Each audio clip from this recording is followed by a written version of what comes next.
Welcome to CBSE knowledge hub. So class 8 के हम question paper solve कर रहे थे जो हमारा 13 फरवरी 2025 को हुआ है।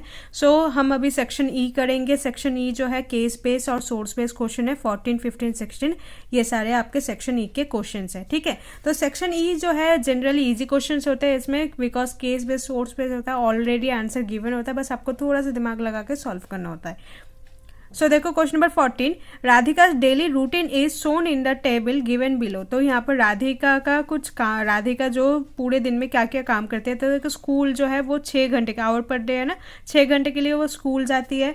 वॉचिंग टीवी 2 घंटे के लिए वो टीवी देखती है। डूइंग होमवर्क 1.5 घंटे 1.5, playing games 2.5, sleeping 8 and other activities 4 hour के लिए वो करती है। ठीक है, based on the above information, ये सारी इन्फॉर्मेशन को देखते हुए आंसर द फॉलोइंग क्वेश्चन आपको आंसर करना होगा। First, find the ratio of number of hours spent at school to number of hours spent while watching TV. तो आपको रेशियो निकालना है, वो स्कूल में कितना टाइम स्पेंड करती है एंड कितना टाइम वो वॉचिंग टीवी देखती है। ठीक है, सो देखो स्कूल के लिए उसका जो आवर है 6 एंड वॉचिंग टीवी का है 2। डैट मीन्स आपको निकालना है रेशियो।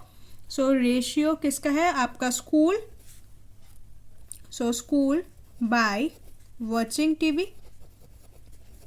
सो स्कूल वो 6 घंटे के लिए जाती है तो ऊपर होगा 6 एंड वॉचिंग टीवी 2 घंटे के लिए टीवी देखती है। सिंप्लीफाई करो, 2 1s एंड 2 3s तो 3:1, तो इसका आंसर होगा 3:1। सो ये क्वेश्चन नंबर 14 का फर्स्ट पार्ट है। ठीक है, 14 का फर्स्ट पार्ट का आंसर होगा 3:1। Next second part, find the ratio of number of hours spent in doing homework. Number of ratio निकालना है होमवर्क वाला, तो होमवर्क का देखो 1.5 है। 2 number of hours spent in other activities, तो अदर एक्टिविटीज में वो कितना टाइम स्पेंड करती है 4। So homework and other activities, so homework ratio होगा homework and other activities. So homework वो 1.5 आवर में करती है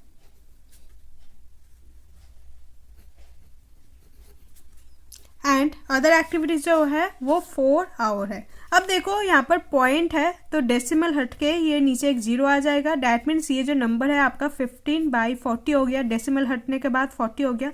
सो सिंप्लीफाई करो 5 के टेबल में, सो 5 3 15 एंड 5 8 40, सो 3:8। सो ये होगा आपका आंसर सेकेंड पार्ट का। नेक्स्ट इसका थर्ड पार्ट देखो, find the percentage of hours spend doing homework from the whole day. So आपका परसेंटेज ऑफ आवर जो स्पेंड करती है वो होमवर्क के लिए पूरे दिन में। सो देखो थर्ड पार्ट परसेंटेज निकालना है, तो होमवर्क के लिए वो 1.5 आवर स्पेंड करती है। सो 1.5 एंड पूरे डेज में 24 आवर होता है, सो बाई 24 मल्टीप्लाई में 100। ठीक है, यहाँ से डेसिमल हटा तो नीचे आ गया 0। ठीक है, सो हम आपको नंबर क्या मिला 15/240 मल्टीप्लाई में 100। 1 0 से 1 0 कैंसिल आउट हो गया। ठीक है, आगे देखो 2 5 जा 10 एंड 2 12 जा 24। नेक्स्ट 3 के टेबल में जाएगा 3 3 जा एंड 3 4 जा एंड 3 5 जा 15। सो आपको नंबर क्या मिला 5 × 5/4। 5 5 से क्या होगा आपका 25 एंड 25/4। जब आप इसे सिंप्लीफाई करोगे तो क्या होगा 6.25%। ओके, नेक्स्ट इसका और पार्ट देखो, find the percentage of hours spent in sleeping from the whole day. या तो आप परसेंटेज निकालो स्लीपिंग के कि होल डे में वो कितने परसेंट सोती है। सो स्लीपिंग का नंबर है देखो, स्लीपिंग जो है 8 आवर के लिए है, सो 8 and total number of hours in a day is 24। Multiply में परसेंटेज निकालने के लिए 100। 8 1 जा एंड 8 3 जा इज 24। That means 1 × 100 is 100/3। जब आप इसे सिंप्लीफाई करोगे तो आपका क्या होगा 33.33%। जब आप इसे डिवाइड करोगे तो आपका डेसिमल में आंसर आएगा which is 33.33%। Okay, next question number 15, oil is transport through a special kind of truck with a cylindrical tank. Oil को ट्रांसपोर्ट किया जाता है एक स्पेशल ट्रक के थ्रू एंड जो ट्रक का जो टैंक है वो सिलेंड्रिकल शेप का है। As shown in the figure given below, figure में आपको गिवन है the radius and height of the cylindrical tank. आपको रेडियस एंड हाइट गिवन है, रेडियस है आपका 7 सेंटीमीटर एंड हाइट है आपका 15 सेंटीमीटर। ठीक है, तो आपको क्या क्या गिवन है, radius which is 7 centimetre and height which is 15 centimetre. Next इसका फर्स्ट पार्ट देखो, find the sum of the radius and height of the cylindrical tank. Very easy question, आपको सम करना होगा रेडियस एंड हाइट का। So first part के लिए क्या करेंगे, सम करेंगे। सो रेडियस प्लस हाइट सम कर दो। रेडियस है आपका 7 एंड हाइट है आपका 15।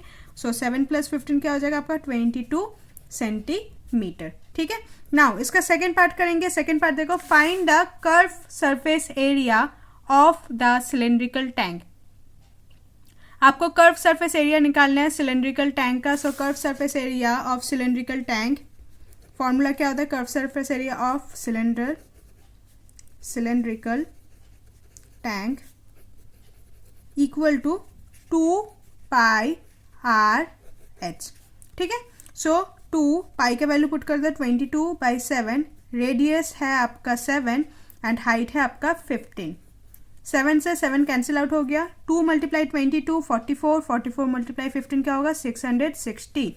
एंड कर्व सरफेस एरिया है तो यूनिट क्या होगा सेंटीमीटर का स्क्वायर। ओके, नेक्स्ट इसका third part, find the volume of the cylindrical tank. आपको वॉल्यूम निकालना है। सो वॉल्यूम का फॉर्मूला क्या होता है, third part volume of cylindrical tank, formula होता है πr² h। पाई का वैल्यू है आपका 22/7, रेडियस है आपका 7 तो r² है तो 7 लिखेंगे एंड h है आपका 15। 7 से 7 कैंसिल, 22 × 7 क्या होगा आपका 154 मल्टीप्लाई में 15। देन 154 × 15 करोगे तो क्या होगा आपका 2310 सेंटीमीटर एंड वॉल्यूम है तो यूनिट क्या होगा सेंटीमीटर का क्यूब। ओके, नेक्स्ट थर्ड का भी और पार्ट है, find the total surface area of the cylinder. तो टोटल सरफेस एरिया निकालना है। टोटल सरफेस एरिया का फॉर्मूला वही होता है कि total surface area of cylindrical tank जो होता है 2πr एंड ब्रैकेट में क्या होगा r + h। 2 मल्टीप्लाई में 22/7, रेडियस है आपका 7 एंड r + h यानी कि 7 + 15। 7 से 7 तो कैंसिल आउट हो गया। 2 × 22 क्या हो जाएगा 44 एंड 7 + 15 क्या होगा 22। सो 44 × 22 क्या हो जाएगा आपका 968। टोटल सरफेस एरिया है तो सेंटीमीटर का स्क्वायर जो है उसका यूनिट होगा। Okay, next question number 16, the following line graph shows the yearly sales figure for a manufacturing company. एक मैन्युफैक्चरिंग कंपनी का यहाँ पर ग्राफ गिवन है, लाइन ग्राफ गिवन है। तो यहाँ पर देखो सेल्स गिवन है 2 करोड़, 4 करोड़, 6 करोड़, 8 करोड़, 10 करोड़ एंड 12 करोड़ एंड नीचे ईयर्स गिवन है 2002, 3, 4, 5 एंड 6। ठीक है, सो फर्स्ट क्वेश्चन है, based on the above information आपको आंसर देना है। In which year was the maximum sale done, कौन से ईयर में सबसे ज्यादा सेल हुआ है। तो सबसे ज्यादा देखो हाईएस्ट लाइन कहाँ पर है, यहाँ पर। तो ईयर कौन सा है यहाँ पर 2005। सो फर्स्ट का आंसर क्या हो जाएगा आपका 2005। ठीक है, नेक्स्ट सेकेंड पार्ट में क्या है देखते हैं। सेकेंड पार्ट में है, in which year was the minimum sale done. Minimum sale कौन से ईयर में हुआ है वो आपको निकालना है। तो मिनिमम यानी कि सबसे कम, तो सबसे कम यहाँ पर है विच इज 2002। सो सेकेंड का आंसर होगा 2002। नेक्स्ट थर्ड पार्ट देखते हैं। थर्ड पार्ट क्या है, find the total sales of year 2005 and 2006। 2005 and 2006 में टोटल सेल्स कितने हुए हैं। सो 2005 का सेल्स लिखना होगा हमें एंड 2006 का सेल लिखना होगा। 2005 देखो, 2005 यहाँ पर है which is 10 crore, 10 crore and 2006 है, 2006 का है आपका 8 करोड़। सो दोनों का सम करना होगा। सो 10 + 8 क्या हो जाएगा आपका 18 करोड़ इज द आंसर। ठीक है, नेक्स्ट थर्ड का और पार्ट है, इसमें और पार्ट भी चेक कर लेते हैं। थर्ड का और पार्ट देखो, find the difference between, difference यानी कि सब्ट्रैक्ट करना है the sales of year 2002 and the year 2004। 2002 and 2004 का डिफरेंस निकालना है। सो 2002 में है आपका 4 करोड़ एंड 2004 है उसमें है आपका 6 करोड़। सो थर्ड का जो और पार्ट है, एक है आपका 2002 विच इज 4 करोड़ एंड एक है आपका 2004 विच इज 6 करोड़। दोनों का डिफरेंस निकाले यानी कि 6 करोड़ से 4 करोड़ सब्ट्रैक्ट कर दो। सो 6 - 4 क्या हो जाएगा 2। So 2 crore is the answer. Okay, so हमारा क्वेश्चन पेपर ख़त्म होता है सेक्शन ई के साथ एंड सारे सेक्शन के पार्ट्स अपलोड है, आप जाके देख सकते हो। So I hope you like this video. अपने फ्रेंडों के साथ शेयर कर दीजिए ताकि उनको भी आंसर पता चल जाए एंड आपके कितने मार्क्स आते हैं तो वो भी कमेंट सेक्शन में मेंशन करना मत भूलिएगा। So hope you like this video. Please like share and subscribe. Thank you.